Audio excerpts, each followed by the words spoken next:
Hey guys, it's Alicia from Providence Farmstead. I am hanging out here at home today, finishing up the last of the last deer that Sawyer shot.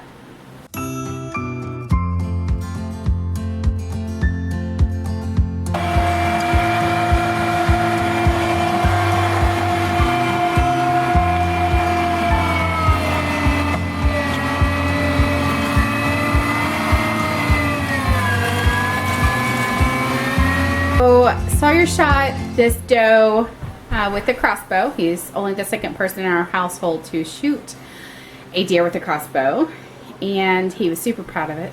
This is the last bit that I needed to process, is all of this ground meat right here. Since we already had quite a bit of deer meat from the other deer we harvested previously this year, I'm going to turn this into sausage. So I'm going to show you how we do that. Hey buddy, are we doing your deer? Yeah? Are you excited? Yeah.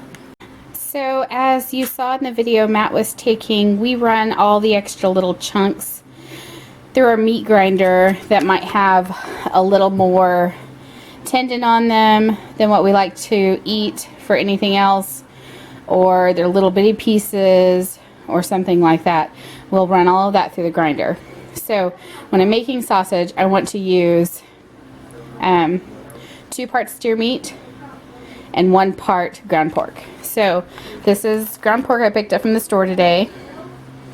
Hopefully someday we'll have our own and I won't have to buy it. And this is supposed to be natural, minimally processed, no preservatives, you know, whatnot, no added hormones or steroids. So hopefully it's good stuff. And then I'm going to be adding some rosemary, some garlic, mustard seed, sage, thyme, and some salt and pepper. So I got a big bowl here. And what I'm going to do is I'm just going to take half of the meat that I just ground with one of the packages of pork and the seasonings, and I'm going to mix it all really well together, and then I'm going to put it back into some bags and refrigerate it for a couple of days before I freeze it. I have it divided in half and the pork put on top. The reason I add the pork is for the extra fat. Venison is an extremely lean meat. You can make sausage just with venison. I wouldn't try to add extra deer fat to it. Venison fat is very, it doesn't feel good in your mouth at all. It like coats it. It's just gross. So we don't obviously save fat to add to our sausage. Use the pork to add a little extra fat to it. You don't have to add that. That's totally up to you. And if you don't have venison, if you're not a hunter or don't have a hunter in your house, you could just make this with ground pork too. You don't have to add the venison. We just use that because it's what we have. One little spice I forgot was nutmeg. So I'm going to show you, this is the recipe that I use here. I have it for a larger amount of meat here. And you have to excuse this. This is actually my recipes that I have been working on and saving for several years in hopes that someday I may write a cookbook. So we will see if that ever happens. But for now, we are making, not cold cannon, we are making sausage. So I've already added into the pot salt and pepper, and I use a ½ teaspoon of garlic in this amount. It's not actually in my recipe. I keep forgetting to write it down, but that's what I use. And if I have fresh herbs or dried herbs that I've saved in the garden, you can grind those right in with the meat, but today I just got stuff out of the spice cabinet to use those. So this gets a teaspoon of mustard, ground mustard in each one.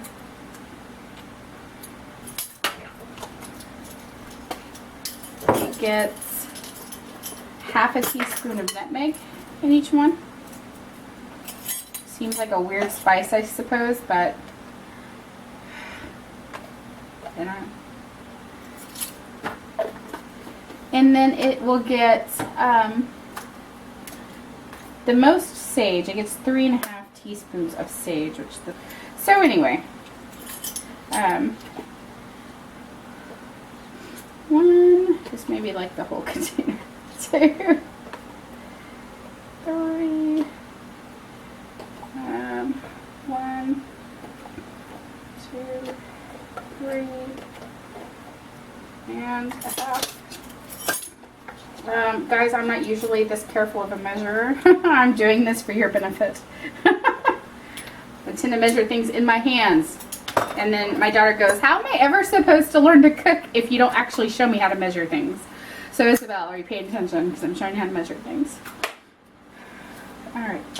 You get 1 teaspoon each of rosemary and thyme. 1. I wish I would have gotten a more ground up rosemary. I should have ground that with the meat. I'm sure it'd be fine. And I actually bought ground thyme just so I didn't have to worry about that. 1 and 1. So then I'm going to actually get in here and squish this with my hands. This is great therapy. Isabel, you want in on this? Get this all mixed up, and then I'm just going to put it into some grocery sacks actually, because it's a lot of meat. Put it in 2 separate grocery sacks, put it back in the refrigerator for about 2 days, and then I'm going to get it out to package it in the freezer. And for some soup I'll be making later this week, which will probably be included in this video. So I'll see you then. Hey, good morning guys. It's Alicia from Providence Farmstead. I have a lot of new subscribers out there, so welcome to our channel. We are trying to finish up some garden cleaning today, and Matt said, oh, you gotta go get the camera.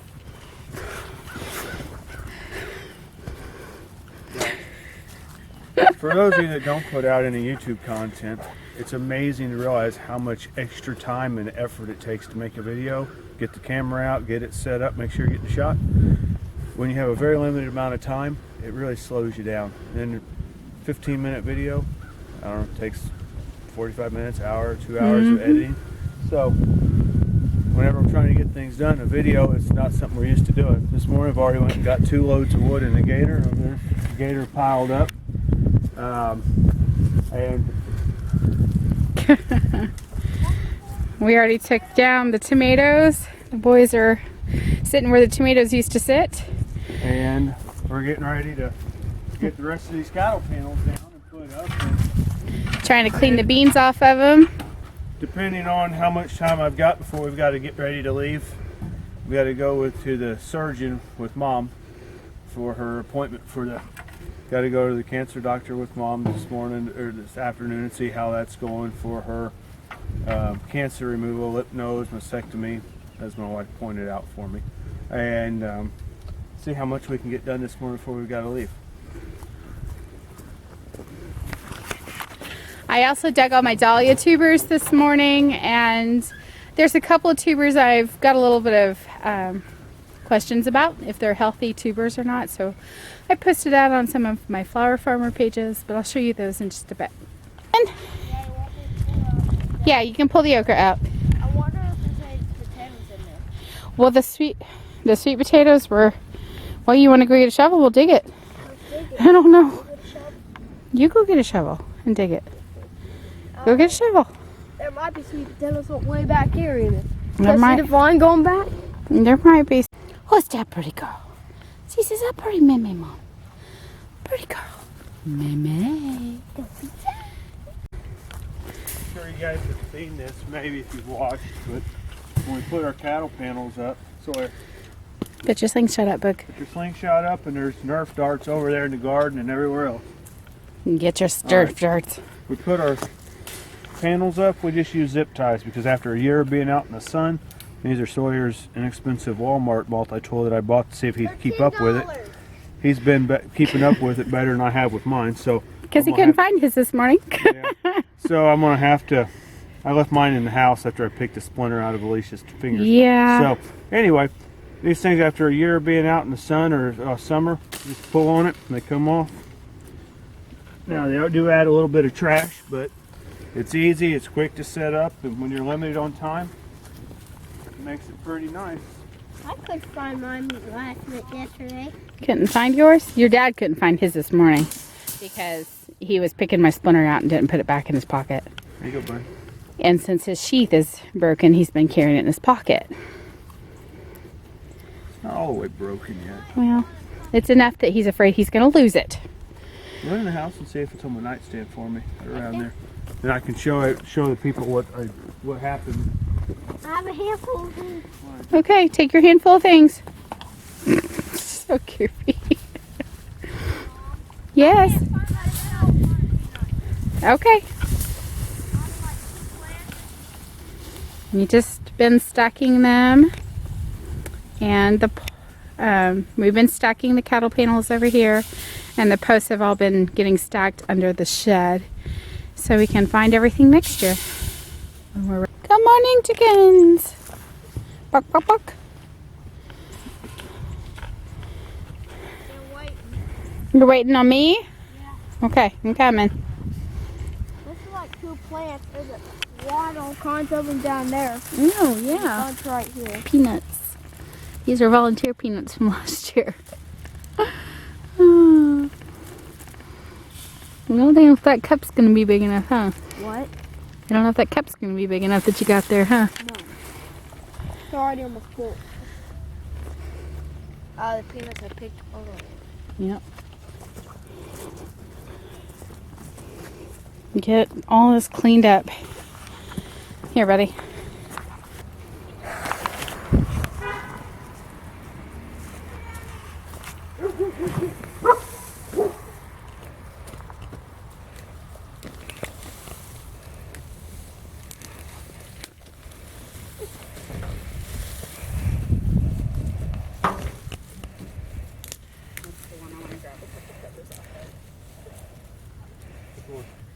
Those red skinny ones, couple of these. Thank you.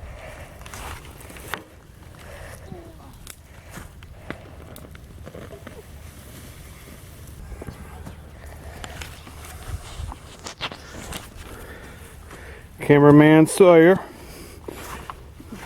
Give the camera back to him.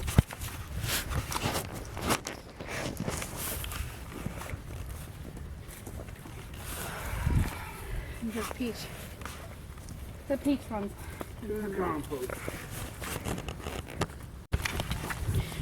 We don't let anything go to waste when we do deer. So most people would just toss this stuff out. All of our silver skin, fat, sinew, all their trim and anything else, heart, liver. If we don't eat it, it all gets put back for the dogs.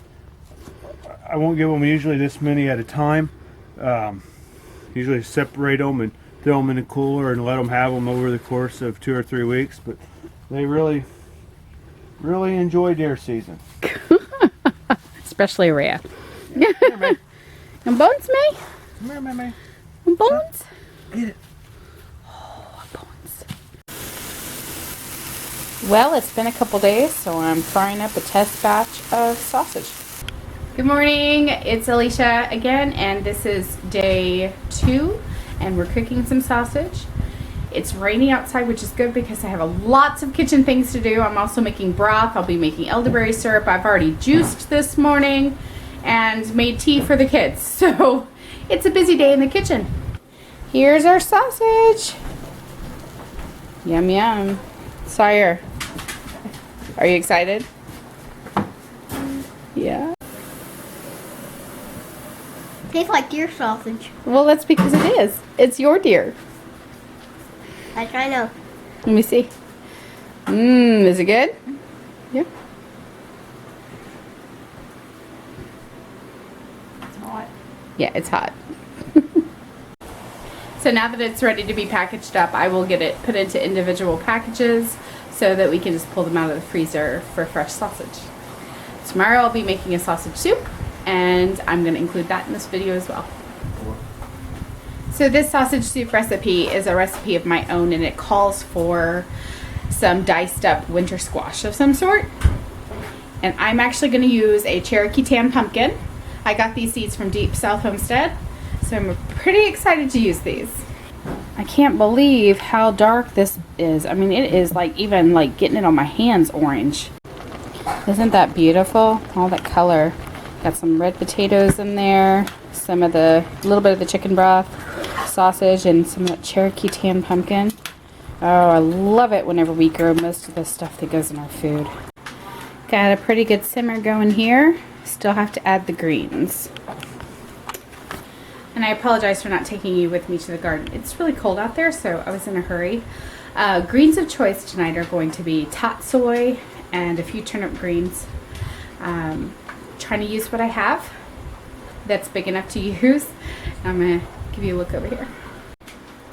So these here are baby turnip greens. I've just got a few of them in here, and then some tatsoi, which got a little bit of a frost burn on it. But that's okay. We can still eat it. Ugly vegetables are okay. Alright, we kind of have everything simmering away in there. We have one last addition, and that's some milk. So we have goat here, and I add a little heavy cream to make it more like half and half. Good stuff. And it's just going to all simmer together, and it will be done.